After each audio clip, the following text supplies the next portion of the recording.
Hello everyone, I am Ollie and I'm back for 2026 for the Macey Cup. Sadly, at that time, I was way too ill to do the whole of Sunday, so I pushed as much as I could and did 2 heats. To make up for it, I'll commentate over 2 of my practice sessions, and of course, the 2 heats. So let's get into the video. First practice I started behind the 22 of Fred Pollard as we were trying to practice working together through the pack, which in all honesty didn't really last long.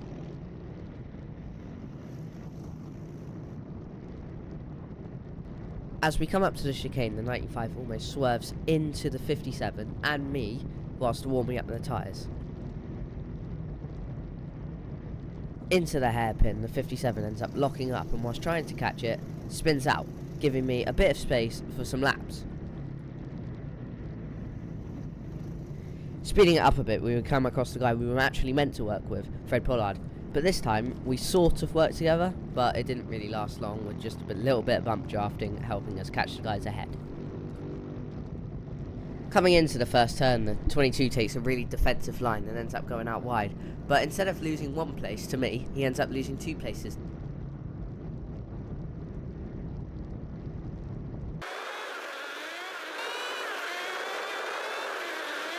Not really much around here, just really getting past the 18, but I really wanted to show it to you because it was around the outside.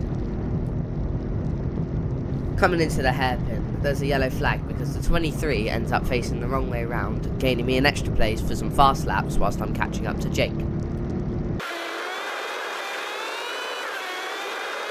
The next lap, Jake becomes Jake and loses it coming into the hairpin, making him go wide, allowing me to gain a bunch of time on him and eventually overtake him.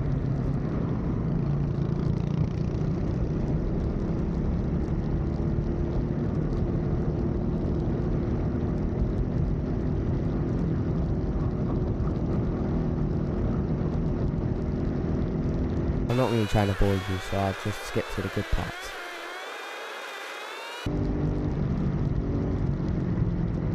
Coming into turn 1, you can see the 95 and the 31 have had a crash coming out of that corner. Now at the time I didn't really know what happened, but as you can see from the zooming in, I clearly wasn't amused. But I didn't know what happened to start with, but the 22 of Fred Pollard knew what happened all along.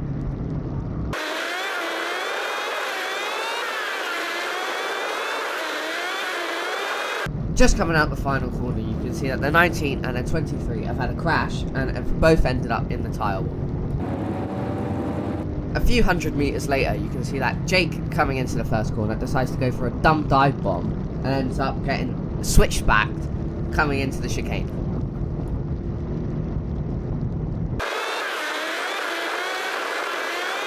Going down the straight, I used my speed from my engine to get alongside the 20 and get round him into turn 1.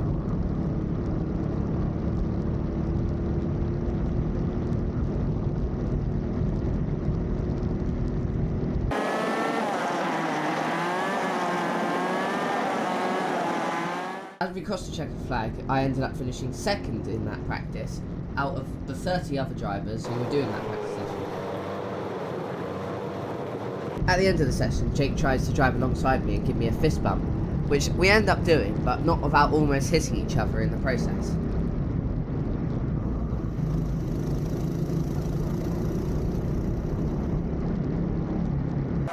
Just as we're coming into the pit lane, Fred is able to tell us what happened between the 95 and the 31.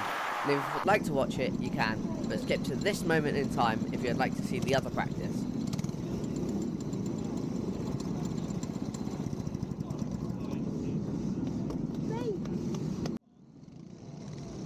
Moving on to practice 2, I'm behind the 16, ready to go out for our second session before we go into the heats.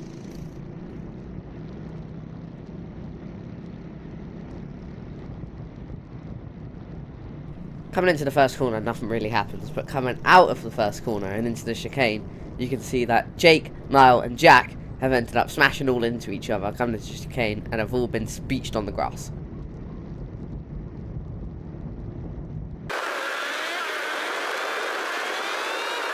Coming into the first corner, it appears that the 30 has gone a bit wide, allowing me to slot by him coming into the chicane.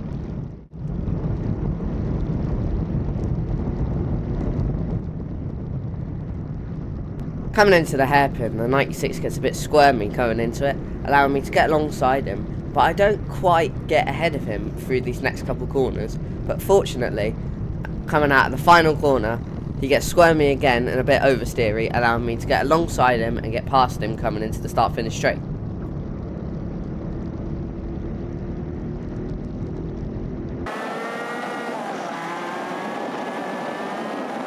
Coming into the hairpin, you can see that the AC3 has had a spin and has put it on the runoff of the track. Fortunately, he was okay and he was able to carry on.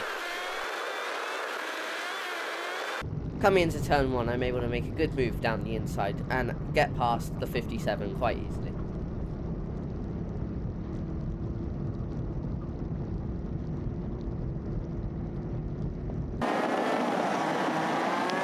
Into the horseshoe, I'm able to get real close to the 18, but coming out of it into turn 7, I'm able to get alongside him and get past him. The exit of the corner after, I'm able to use my exit and get alongside the 23 and getting past her coming into the first corner.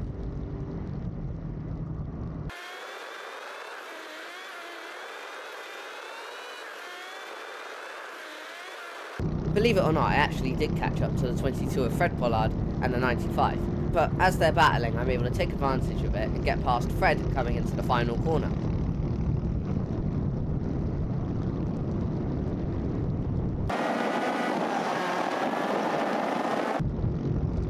Coming into the hairpin, I misjudged the 95's braking, causing me to hit him, and unfortunately he ends up going wide. I do apologise for this, but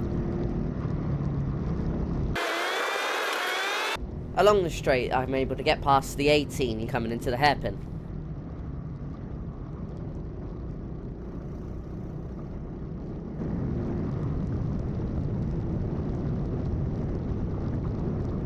As we crossed the checker flag, I ended up finishing 7th in that session, and now we're on to the heats.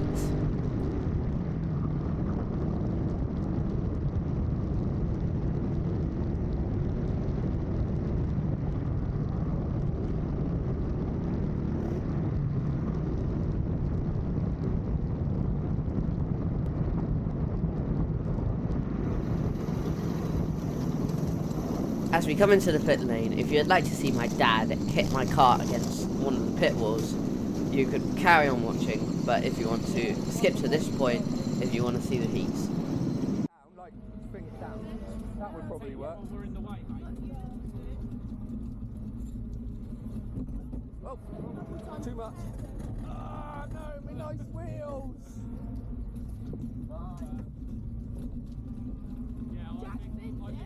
Oh, did he? Steering now, I think we're getting way too high. High, yeah. I went down to there. Here's heat 1, we are starting pole position, and I can tell you right now I was really scared because I had scuffed up the other 2 starts, but here we go.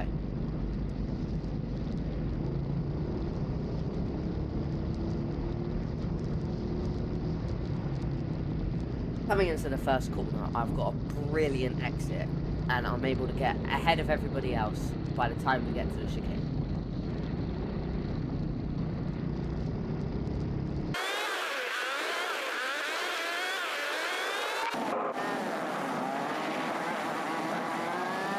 Coming into the hairpin, unfortunately I lock up coming into it, and Morgan Potts, which is one of the Swing Karting RM people, please check them out, ends up getting past me and signals to us to move on and work together.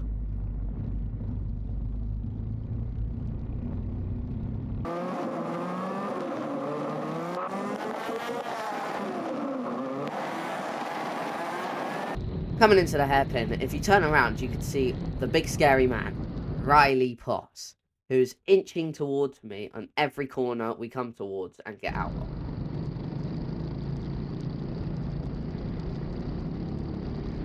Not much really happens here, so I'll speed it all up just so you don't get bored.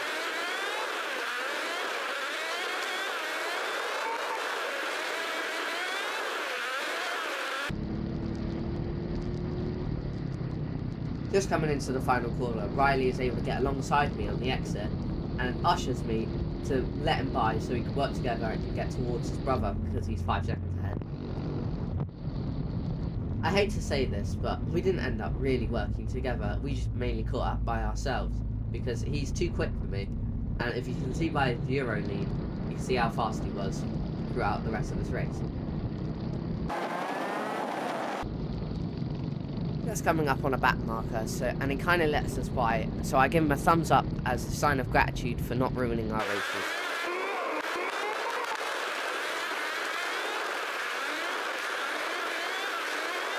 And right there is the final lap board signalling that there is only one more lap left to this race, and hopefully I'm able to cling on to the third place, which I end up doing in a thrilling, and I may have lost a couple of places, but still, I'm very happy with how I finished.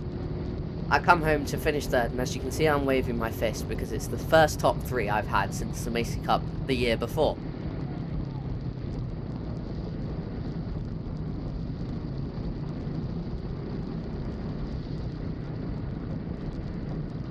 I'm really happy with how I finished in that race because, like I said again, it's been an entire year since I've got a top 3, and I haven't been in that scrutineering bay after finishing for God knows how long.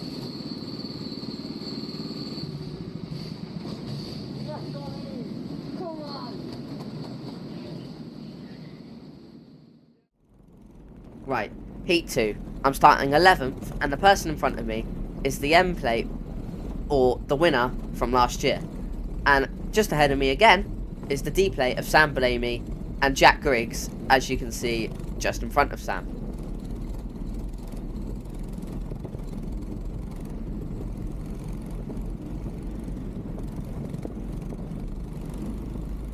Just as we're about to get going, I do a little 360 spin with my camera as we cross the line to start this race.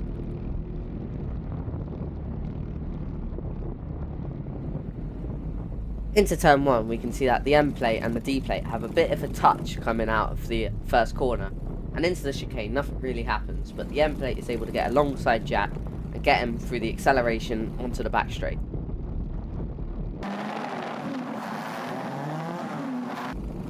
Coming out the horseshoe, I'm still battling with Jack, but through turn 7, I end up taking a bit too much curb and splash myself full of water because I went through a puddle.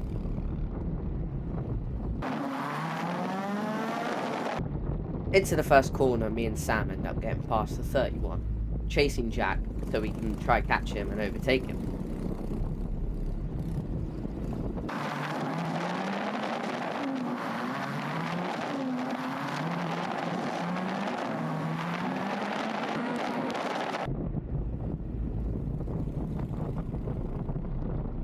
Into the chicane, me and Jack end up getting past the 56, and look at that, I'm right behind Jack and chasing him as we speak.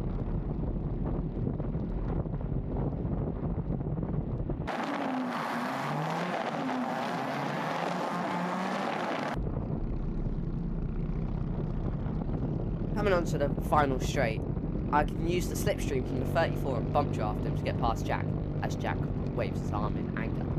But he dive bombs the both of us, and I take the outside line and get a dirty switchback on the both of them coming into the chicane.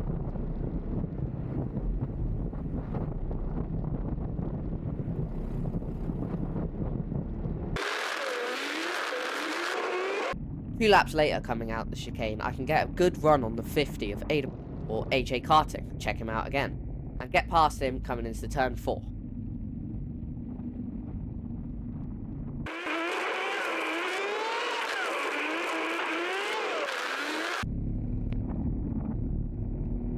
Coming into the hairpin, Jack is able to get alongside me and dive down the inside of me and gets past me, but I try go for a switchback as we battle side to side through the hairpin, but Jack ends up coming out on top. I'm not trying to find excuses, but I may or may not have hit the puddle on the inside right there, allowing Jack to get a better acceleration and get away from me.